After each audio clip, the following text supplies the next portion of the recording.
Алда қызық әрі пайдалы ақпарат. Галлап тесті туралы естуіңіз бар ма? Білгіңіз келсе, мархабат. Галлап деген психометриялық тест жүйесі деп айтамыз. Ең алғашқы 10 талант бұл жердегі адамның ең күшті қырлары болып саналады. Бұл жүйені зерттейтін, соны анализдейтін сала. Сонымен құрметті көрермен, Жібек жолы арнасында мархабат бағдарламасы жалғасуда. Галлап тест жайлы естулерің бар ма? Мен естімегем. Жалпы, негізімен не екен білемін, бірақ қазір бізге мархабатқа келген келесі қонағымыз осы галлап тест жайлы дұрыс тиянақты ақпарат береді сендерге және көрермендерге. Тамаша. Ал сонымен құрметті көрермен, мархабаттың төрінде медиа маман, сценарист, пайдалы маман Назгүл Назар. Құрмет қошеметпен студиямызға шақырайық. Назгүл ханым. Қош келдіңіз. Сәлеметсіз. Ал төрлетіңіз. Назгүл ханым, галлап деп жатыр мына жақта. Галлап тест жайлы айтып кетіңізші шағын ғана мархабаттың төрінде. Енді галлап деген психометриялық тест жүйесі деп айтамыз. Енді психометрия деген психологияның ішіндегі бір сала ғой. Яғни адамның мінез құлқы, қабілеті, жалпы мындай іс-әрекеті, сол жүйені зерттейтін, соны анализдейтін сала. Енді мынау галлап тесттің диагностикалық құрал ретінде ойлап тапқан авторы Дональд Клифтон деген кісі 1999 жылы осыны ойлап табады. Оған дейін жүздеген диагностикалық құрал жасайды негізінде. Өмірін, олайша айтқан кезде, табысты адамдардың өмірін зерттеуге арнаған ғой. Жалпы осылар не жейді деген сияқты, жалпақ тілмен айтқан кезде. Қалай табысқа жетеді? Қалай табысқа жетеді. Өзі университетте оқып жүреді. Сосын сол жердің жаңағы педагогикалық психология, қателеспесем, сол бойынша сабақ береді. Сөйтіп сол жердегі университеттің наставниктер болады ғой. Солардың мінез құлқын зерттей бастайды. Ендеше дәл қазір енді түсінікті болу үшін мен сіздің енді клиент дейді ғой енді. Алдыңызға Шерхан келді, Назгүл ханым.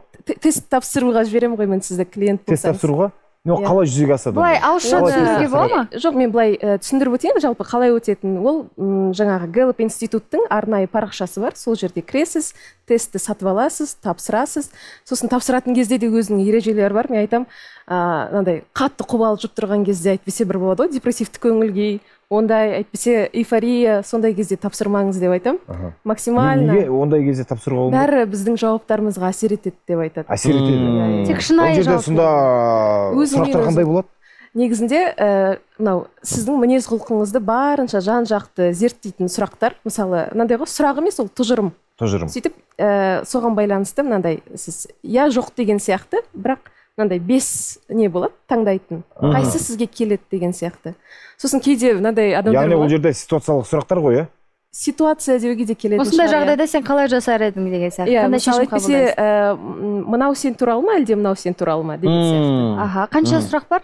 200 сұрақ. Жақында өзгерді. 177 сұрақтан 200-ге ауысты. Ал жаңағы нәтижесі 100% ба? Нәтижесі 86%. Именно зерттеудің нәтижесіне сүйенсе. Бағасы қанша ол тест? Бағасы негізі толық нұсқасын тапсыратын болсақ, $59.99. Теңгемен шаққанда бір 28 мың теңге. 28 мың теңге. Назгүл ханым, енді бізде практика жүзінде, жалпы іс жүзінде Қазақстанда кімдер тапсырды бұл тест? Және қалай қолданып жатыр? Жалпы адамдардың қызығушылығы қалай? Енді қай жастағы кісілердің қызығушылығы көп? Қай саланың? Көбінесе жастардың қызығушылығы көп қазір, бірақ енді кейінгі кезде мынау блогерлардың, кәсіпкерлердің осы галлап туралы көбірек айта бастағаннан кейін тренд бола бастады қазір. Бірақ енді ол трендсіз де өте күшті сондай диагностикалық құрал. Өзіме қатты ұнайды, сол зерттеу шыны керек содан басталды. Өзіме ұнаған соң, үңілген соң. Бірақ енді көбіне тапсыратындар жастар. Менің енді байқағаным, менің практикама сүйенсек, бір 40 жасқа дейінгі кісілер белсене жаңағындай тапсырып жатыр. Жас бір 15 жастан бастап тапсыруға болады, ол бір бөлек галлап. Бірақ енді былай 20 жастан бастап сол. Яғни естуімізше үлкен компанияларға жұмысқа тұру үшін осы галлап тестін талап етіп жатады. Корпоративті мәдениетке де қазір кіріп жатыр. Кәдімгідей компания басшылары, ірі компания болсын, кіші компания болсын, хабарласып жатады. Яғни бәрі бірге өтеді. Сосын енді әрқайсының позициясы бар ғой компанияда, командада. Мысалы, біреу менеджер делік, біреу администратор, енді әртүрлі.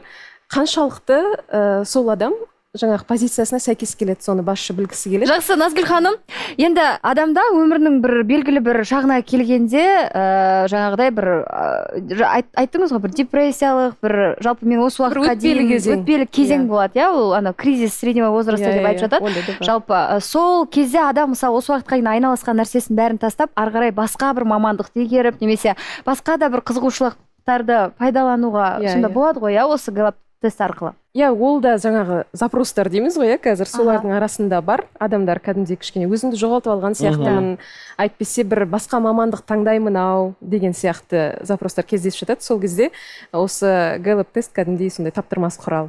Одан бөлек жұптардың арасында да жаңағы өзара бір-бірімізді қалай толықтырады екенбіз. Тіпті жұптарды тапсыруға болады, иә? Негізі тапсырып көру керек. Қызық қой, мысалы, қыз бен жігіт болып жүргенде нені анықтайды сонда? Бұл қабілеттер, таланттар. Яғни адам кейде, мысалы, 34 қабілетті. 34 талант бәрінде ортақ, бәрімізде бойымызда бар дейік.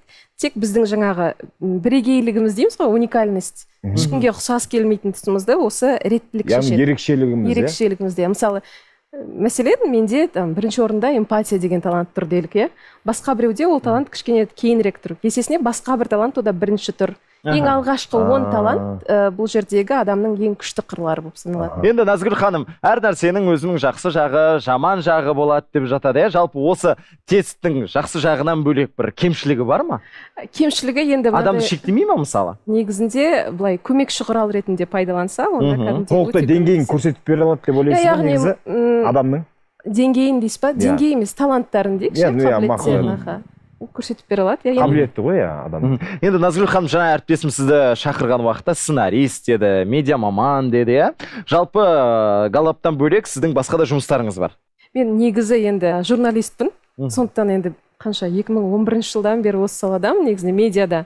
Ал галлап оландай бір табиғи бір процесс болды, жай ғана зерттеп өзі біз сондай халық хоббиден басталды ғой негізі. Сонымен бір кісі айтты, келесі кісі айтты, сонымен көрейінші деп ары қарай оқуын оқып алдым, сөйтіп басталып кетті. Ал негізі сценарий жазумен айналысамын. Ойын-сауық бағдарламаларға сценарий ма, әлде фильмге мүмкін? Жоқ, фильмдерге әлі жазып көрмедім, бірақ ол да менің бір қалай бір қалауым дейікші сондай. Ендеше арман мақсатыңызға жетіңіз, Назгүл ханым. Енді галлап тестті тапсыру үшін негізі ол интернетте тапсырылатын дүние ме, әлде сізге келіп тапсыру керек пе? Жоқ, оны кез келген адам галлап институттың сайтына кіреді, сосын жаңағындай сатып алады, кез келген уақытта тапсырады. Бастысы жаңағындай өзі бір оңаша қалған уақытта. Кейбір адамдар жаңағы кофеханада отырып тапсыра салдым дейді, енді ештеңе етпес, бірақ дегенмен жаңағындай өзіңе жағдай жасап, барынша шынайы дұрыс шығу үшін деген ғой. Анда немқұрайлы қарамай дейсіз ғой, иә? Назгүл ханым, жаңағы біз айтып отырған әңгімеге арқау өткен галлап тест, ол кейбір адамдарға мысалы өзінің өмірдегі бір қабілеттерін анықтауға, өзінің бойындағы өзін тануға жалпы жақсы бір құрал сияқты. Керегін алар, көрермен де қазір бізді тамашалап отырған. Дональд Клифтонның несімен аяқтай салайын, сол кісіден сұраған екен жаңағы авторы ғой. Галлап тесттің ең соңында өмірінің соңғы кезеңдерінде осылай журналист сұхбат алып отырып, сонымен енді табысты адамдарға ортақ не талант екен, енді айтыңызшы деген ғой. Сөйтіп ойлап отырған енді қазір бір талантты айтады деп. Ал Дональд Клифтон жауап берген екен. Яғни барлық табысты адамдарды өзінің топ қабілеттерімен, жақсы қабілеттерімен, жаңағы әлсіз жақтарын білуі сол байланыстырады деп та. Яғни кез келген адамның таласы бар табысты болуға деген сияқты идея. Ендеше Назгүл ханым, барлық адам талантты болсын, қабілетті болсын. Айтқаныңыз келсін. Меніңше талантсыз адам жоқ сияқты, тек қана оны көре білу керек, иә? Потенциалын аша білу керек. Назгүл ханым, рахмет сізге. Сіздерге рахмет.